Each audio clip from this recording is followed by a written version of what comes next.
Hello everyone. So in many respects, TF2 is considered a very well-balanced game. In many respects, Sixes is considered a very well-balanced game, depending on who you ask, of course, for both of those. But one aspect of TF2's balance, which is not really questioned at all in a format like Koth or 5CP, is the balance between the teams. Of course, team balance is considered a much more relevant map design choice when it comes to the asymmetrical game modes like attack, defense, or payload. But with regards to 5CP and Koth, since it's, symmetrical maps, then yeah, it's just not really considered because on paper, yes, these teams should just be completely balanced in every fashion. They both have it's just the symmetry there. And that's something I wanted to talk about today. Because by and large, like, yes, of course, teams... If teams are really fighting over one team or the other, it's usually just preference for what color they like, more so than anything. But there are some really minor niches in which you might be able to argue that one team or another has an advantage. And that's something that we're going to talk about. So for starters...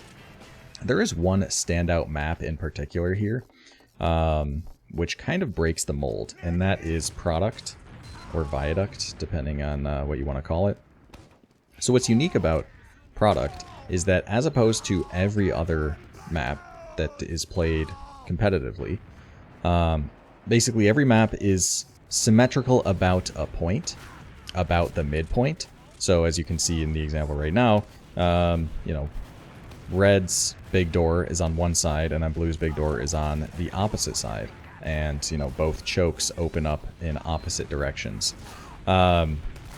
Product is unique and breaks that mold in the sense that it is a map that is symmetrical about a line. Meaning you take the map and fold it over itself. Meaning, for example...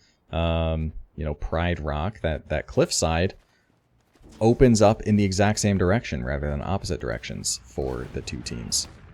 So there are actual potential gameplay implications for that. Big one, of course, is actually somewhat relevant to Pride Rock in the fact that, it's a common place for a pocket soldier to be standing and trying to spam from.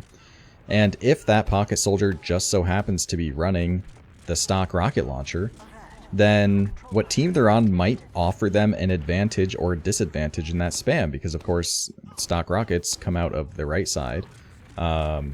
So if you are hugging that rock and that rock wall is to your left, then yeah, you can kind of peek it pretty safely and still spam, versus if you're on the other team, then suddenly that rock wall is on the right side of you and you have to commit much further out to get that same spam. And as a result, there's some actual gameplay distinction there. Just born out of the fact that Product has this weird symmetry about a line rather than a point like every other map. And there are other cases, for Product, just usually regarding like different angles and things, because again, stickies, pipes, and rockets, when using the stock versions, all come out of the right and they all come out of a side, meaning there is actual distinction between which team you're playing potentially. And some other distinctions as well. So of course, the sort of language of maps is very well articulated for almost every case of whose territory belongs to who and what is, what area of the map someone is in. All things like that are very well articulated between textures, and the entire, color palette of the game is very meticulously designed such that, warmer colors and your wood textures and things like that tend to reflect red team territory versus the cooler textures, your concretes and your metals and things like that tend to reflect the blue area of things. And this is usually well communicated and well used throughout all the competitive maps, but there are some textures that are used neutrally, or rather across entire maps and not team specific, that you could maybe argue are easier to hide sticky bombs in than others.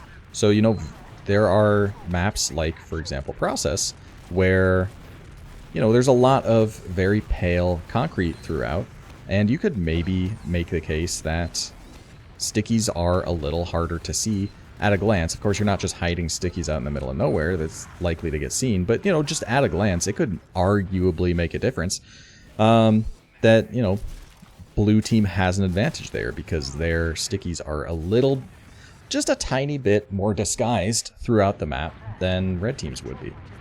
Or in the case, a big one actually is in the case of Metalworks. When you look at Valley, the entire area Valley on both sides is made up of dirt, but it's a very reddish dirt. And the map itself is also a little bit darker generally. It's like a nighttime setting. So that very reddish dirt, you could maybe make the case is a little easier to hide red sticky bombs in than blue. So you can maybe make the case that there are some tiny advantages or disadvantages that one team has over the other. Again, this is not something that's widely considered to the point where teams aren't fighting for one team over the other. Like, generally, people don't really care. It's mostly just, like, preference if they like a color more than another. But an interesting thing that was actually popped up recently, not really recent anymore, this is like 3 years ago now, but people have run the numbers on which team is winning, right? Across, you know, you scrape through all the logs that exist, and of course logs have existed since earlier, very long time ago. I want to say 2011 maybe, which is already not even the infancy of sixes, but you know, very, very long time ago. So you have millions of logs built up from just every game that has been played, mostly, that all calculate stats and whatnot, and including the score. So you can use this to approximate which team is winning. And oddly enough, despite the number of logs, it's not just a dead tie overall. And certain maps have slight differences. Looking here, like Process, blue has a 2% higher win rate than red does at, you know, 46%, I think. Yeah, almost 47%. Very close. And that actually, like, makes you wonder, is that actually statistically relevant, or is that just sheer coincidence? Because that's a lot of logs. Like, there's a lot of Process logs out there, and I wonder what factors could be playing into that. Because, you know, if there are teams that prefer one team or the other, then they could skew statistics one way or the other, depending on if they're good or bad. You know, there's any number of factors that could go into a number like that. So it's very interesting to wonder, you know, how you come up with something like that. Because it's not just strictly even across the board. But very, very oddly enough, in the case of Viaduct, it's extremely close. So even the map that has, like, objective advantages for one side or the other ends up being extremely balanced. So yeah, there's a lot of interesting things to think about there. I think by and large, like, the teams are, you know, balanced. I'm not fighting to play on red or blue or anything, unless, you know, the one case in which it's definitely unbalanced is, you know, with those when it comes Halloween time, and I have a Spectral Spectrum Halloween paint on, man, that thing looks way better on the red team than the blue team when it, like, switches between red and yellow rather than blue and white. So yeah, in a case like that, absolutely, I want to be playing on red team. But other than that, like, no, it's mostly just whatever. It doesn't matter that much. But there's some statistics that might argue that a team has one advantage over another. But anyway, hope that was an interesting little thought discussion.